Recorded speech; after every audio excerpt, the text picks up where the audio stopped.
সম্পর্ক না মেনে নেয় তাহলে যে আমি কি করব? আমি আপুকে সব খুলে বলছি। বললেই ভালো, আর মেনে নিলেই তো ভালো। চলোই না, তুমি যাই দেখো। আচ্ছা চলো। চলো। আরে আসোই না, আসো বসো। আপু, আপু, আরে আপু কই তুমি? আসো না চালু করে। আরে দেখো না কে আসছে। হ্যাঁ আসতেছি, দাঁড়া।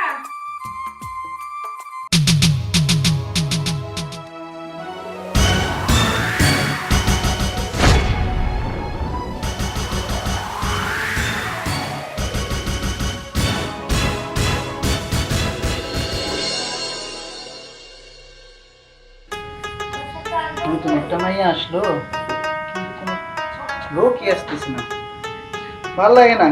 কি করবো? কি অবস্থা ভাইয়া, কেমন আছেন? আরে ভাই তুমি আইছো? হ্যাঁ ভাই, অনেকদিন পর আইলাম। শরীরটার মধ্যে কেমন জানি প্যাচ করতেছে। ভালো কোনো আইটেম আছে ভাই? হ্যাঁ ভাই, নতুন একটা আইটেম আইছে, ঠিক আছে, খুবই একদম খাস এবং কড়া, কিন্তু রেটটা কিন্তু একটু বাড়ায় দিতে হবে। আরে ভাই, রেটটা কোনো টেনশন করবেন না।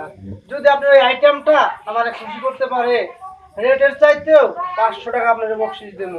দেখো, ওর সাংসারিক একটি সমস্যা, তার কারণে এখানে এসে মানে কিছু সময় দিয়ে যায়, তার কারণে রেটটা যদি তুমি বেশি দাও তাহলে আমার মনে হয় অবশ্যই তোমাকে খুশি করবে।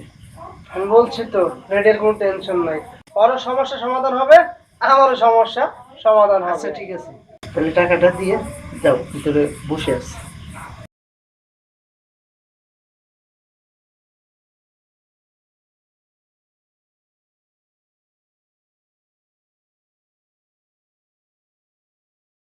যতক্ষণ লাগবে ততক্ষণ দেবো, হইলে বলবেন যে ভাইয়া হয়েছে।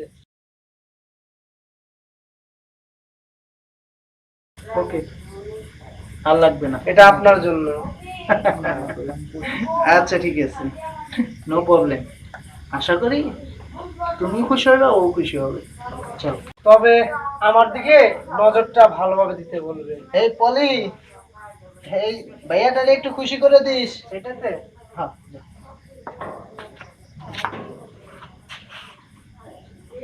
যাক, মেয়েটারও সমস্যা দূর হবে, আমারও কিছু টাকা ভালো ইনকাম হবে। কি আর করার।